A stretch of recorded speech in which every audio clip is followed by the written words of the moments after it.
अरे दादाजी, हाथ में क्या लिए हैं? यह है केरमुआ का साग। ये केरमुआ है? हाँ, अच्छा, ये मिलता कहाँ है? ये मिलता है तालाब में मिलता है, वहां से लाते हैं तो इसको बनाते हैं तो खाते हैं।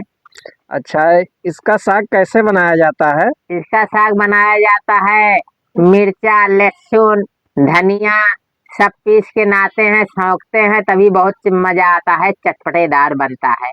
अच्छा, इसका साग चटपटेदार बनता है। हाँ, अच्छा, ये खेतों में भी बोया जाता है? ये खेत में बोया जाता है, बड़ी पत्ती होती है। अच्छा। और जो नहीं तालाब में होता है वो छोटी पत्ती होती है। अच्छा, तो खेत वाला केरमुआ का साग ज्यादा अच्छा लगता है कि तालाब वाला ज्यादा अच्छा लगता है? ये तालाब वाला ज्यादा अच्छा लगता है, खेत वाला में नहीं मजा आता है।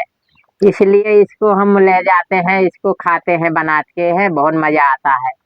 अच्छा अच्छा, ठीक।